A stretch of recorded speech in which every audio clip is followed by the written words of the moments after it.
Dave Roberts now available.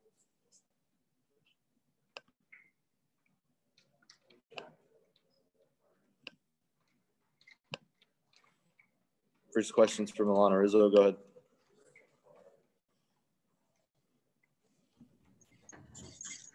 Hi, Dave. Do you have to manage 6 as if it is must win, or do you have to manage it as if there's a possibility of a game 7? Yeah, I think obviously, I mean, it's not do or die, but I think that just the mindset is we're going to do everything we can to win game 6, knowing that we have Walker starting game 7 and, you know, and Julio as well, as far as kind of pitching. So I think outside of Walker and Julio and obviously Clayton, you know, everyone else is in play. How long will you let Tony go, or is it more of, again, just the eye test for tomorrow? Yeah, I think it's more the eye test because, you know, he's shown that when he's rolling, he gets lefties, righties out. When he's not, you can see that he's not on point. So with guys behind him potentially is certainly helpful. But I think for me, it's just let Tony go until he's not being as effective as we feel he should be. How difficult is it to sit around today and wait for tomorrow? You know, it's actually been okay for me. I think that just the last couple nights, so we got some rain outside, so just to kind of hunker down a little bit is okay. But yeah, to get back out there and play certainly wouldn't be a bad thing. But I think that to take a day of rest to gear up for tomorrow is not terrible either. Thank you, Dave. Yeah. Next question's from Dave Vasse. Go ahead. Hi, Dave. Hey, Dave. Just curious. I know people have been asking the players whether or not they've thought about what tomorrow might bring for you. I'm curious from your standpoint, you've invested a lot. Have you allowed yourself to see the end game of possibly what could be tomorrow? You know what? When it does enter, I quickly dismiss it. And I'm kind of just, because it's human nature, but I just really don't let my mind go there. I'm kind of just taking today as an off day. And then as the day goes on, I'll start thinking about game 6. And that's really all I'm thinking about. But, you know, realistically, it would obviously mean a lot, but I hope we're having this conversation tomorrow night. Is it off the table of consideration to have Austin start behind the plate tomorrow? Not off the table. I'm going to think through the lineup, you know, later today, and certainly not off the table. Thank you. You got it, Dave. Next question is from Jorge Castillo. Go ahead. Dave, have you heard from people over the last, 12 hours? Have you heard from a lot of people? As far as friends, yes, a lot of friends. What are they saying? Just wishing me well, standing by my side like friends and family do. Did you, I know you mentioned you talked to Dustin after his previous sort of rough outing before last night. Did you talk to Tony as well? I did. I had a good conversation with Tony last night. Yeah. What was that like? Just telling him he's going to start game 6 and we believe in him and just go beat Tony Gonsolin. And, you know, he's going to help us win a baseball game tomorrow night. And I know last night you said that Walker wasn't considered. Some people are wondering why. Just what was the thought process there with not going with Walker on short rest? You're putting yourself in a situation where after winning a game, to put him in a tougher situation. So there's already guaranteed, you know, at worst, game 7. So it just doesn't make sense for Walker. He hasn't done it. There's a blister component that we've dealt with that it just brings that more into play without the extra day. So we thought it through. Next question is from Bill Plunkett. Go ahead. Dave, just to put it bluntly, is Tony Gonsolin an opener tomorrow, or is he a starting pitcher? Tony's a starting pitcher tomorrow. And when you put your plan together for that game, how much do you hope to get out of him? I hope to get 5 or 6 innings. That would be great. You know, there's no, as much, Bill, as people want to say there's a script, the game plays out. And so I'm going to watch and pitch, and then we'll see what we do after that. But I do know what guys will be available. So, God, I hope he can go. I want him to go as long as he possibly can. That'd be great. And when you say the eye test, what kind of things are you looking for with Tony to see if he's, you know, at his best or not? I think, you know, when his, certainly as everyone says, it's fastball command. When he can get the fastball, when he's missing bats in the zone, the fastball has the life. When his split change is on plate and has the depth, he's synced up and his arm speed is there. And when the breaking ball is not being cast. So those are certain things. He's a strong guy. He's got rest. He's got pitches to get left and right out, but that's more of the eye test that I look for. Next question is from Jon Morosi. Go ahead. Thanks, Dave. I reflect back on your year, and one of the enduring images is the night in San Francisco when your club decided after a lot of conversation to not play, and how proud you were of Mookie and Clayton and Kenley that night. I'm wondering, just from your standpoint, how much reflection you've done as well about, of course, being now a World Series manager and possibly a World Series champion manager, how that influences your platform and the ways that you can impact socially in the months and years to come. Yeah, you know, I think that when you're an athlete, or I can speak for myself, I guess, as an athlete, as a baseball manager, this is my job. It's not who I am, but you know, things that have transpired over recent months has kind of forced, in the best way, for us to kind of come out of our comfort zones and who we kind of see ourselves with the platforms that we have, and kind of pushing us to kind of share our beliefs on what's right and what's wrong. And so to see Clayton, Mookie, and teammates across the board do that, and to make a stand united, I felt very proud, and it just really motivated me to kind of follow them.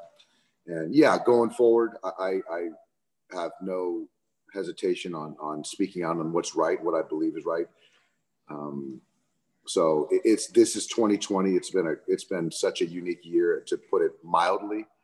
But I do think that when we look back, there's going to be a lot of good in some crazy ways that have come out of this.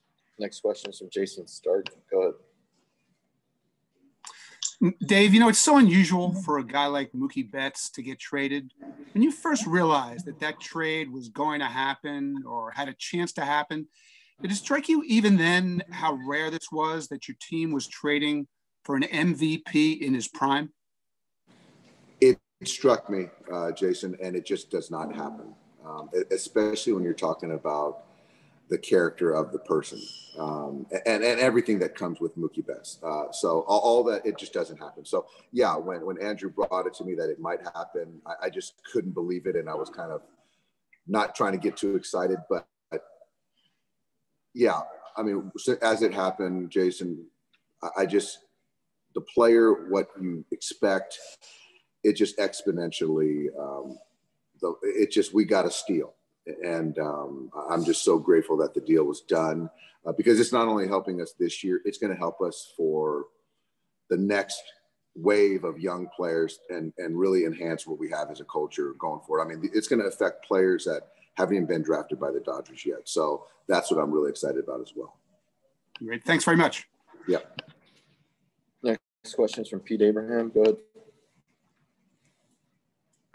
Dave, now that you've had a chance to manage against Kevin Cash for 5 games, what maybe have you learned that you didn't know coming into the series about how they play? You know, I've always admired the way Kevin manages his players. He's a great leader of men.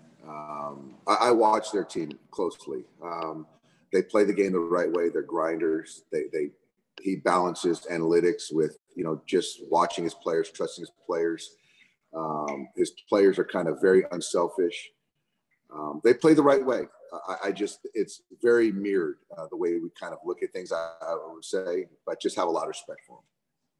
Next question is from Marc Topkin. Go ahead. Hey, Dave. What kind of challenge does Blake Snell present based on what you saw the first time? Oh, gosh. Many challenges. He's a heck of a pitcher. It's a plus fastball.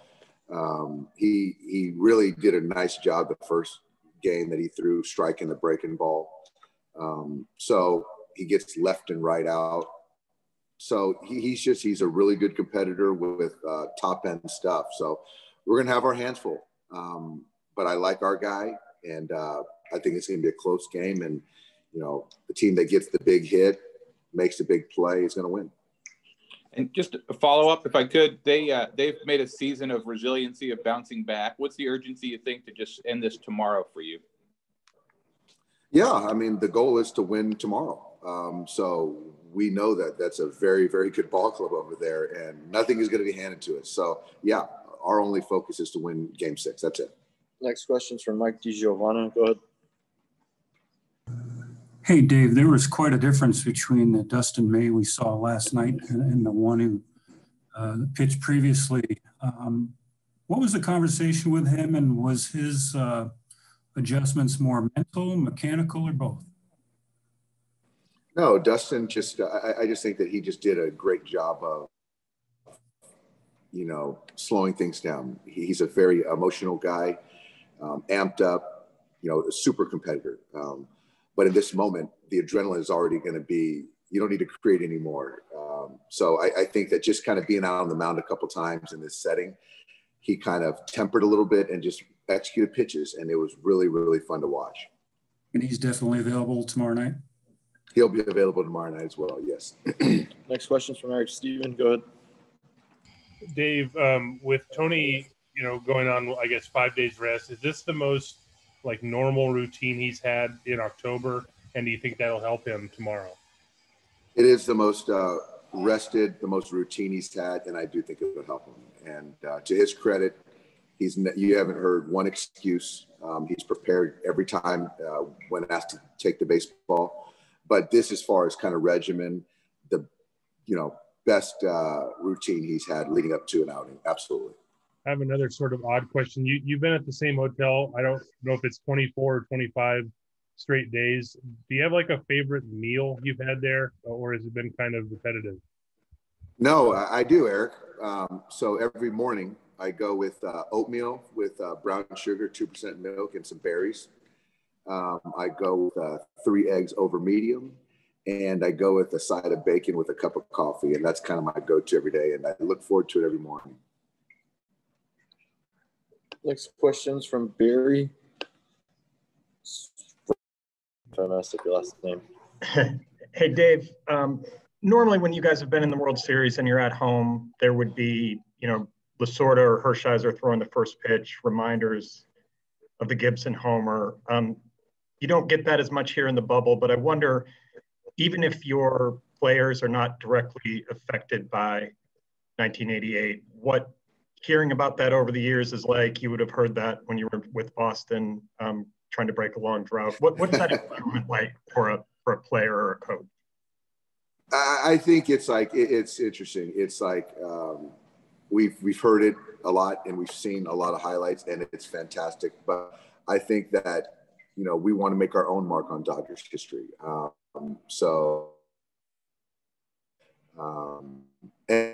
And the good thing about that is Tommy, Gibby, Oral, those guys are all rooting like crazy for us in 2020. So, yeah, I think it's fantastic, but I do think that we're really focused on trying to make our own mark. Thanks. Yeah. Got a question from Emmanuel Campa. Go ahead. Hello, Dave. It's Julio available for be a reliever tomorrow, or it's only for a potential Game 7? I would say Julio would be available potentially for Game 7.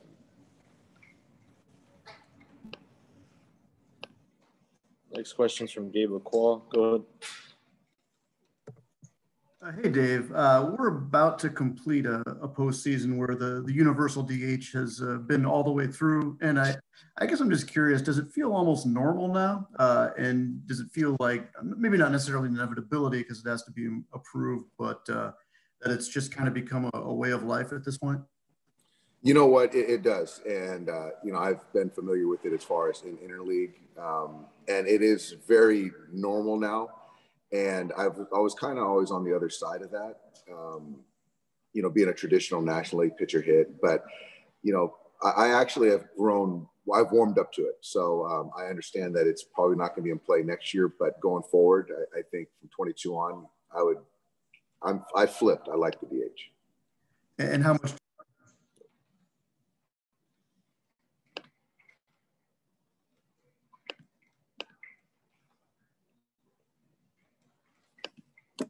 Go ahead, Gabe. Yeah. How much have you enjoyed it as a tool with the roster you currently have, just with dropping Will in there so Austin can catch? Yeah, and I think it's just I just really like it because, you know, as far as this format where we're playing 5 games in a row in the DS and then 7 games in a row, you can kind of you know, put the catcher in there, change the catcher, and then also in the outfield. You know, there's that playing on turf here. Beat your body up, so then to kind of get Pollock a day or you know, whoever, Jock a day to DH. So it just kind of gives you a little bit more flexibility, and I think the fans enjoy having that hitter in there as well. I have another question from Jorge. Go ahead. Dave, 2 more for me. Just first, how did Cody come out last night? I know you made that really nice catch in the 8th inning. How did he come out with the back stuff? You know what? The back came out great. The back didn't really bother him last night. Didn't affect him at all. So I think that we came out of it as good as we could have expected. And yeah, what a play! What a play he made last night. It shouldn't go unnoticed, certainly. And just lastly, do you guys have any sort of team activity scheduled today, tonight? Anything at the hotel in the bubble? I think the only thing we got going is we got barbecue ordered. So people are excited about barbecue coming into the bubble. And I think there's a little wedding thing for Bruce Dar's fiance, Allison, that the wives are doing a great thing for. And then I have time for one more. Go ahead, Alanna. Dave, as you work your way through your lineup this afternoon, if Austin is chosen to catch tomorrow, would you consider Edwin as the DH over Will? I don't think it would be Edwin because of Snell throwing, and he's really been tough on lefties. So I probably wouldn't have Edwin. Thanks, Steve. Thanks, guys.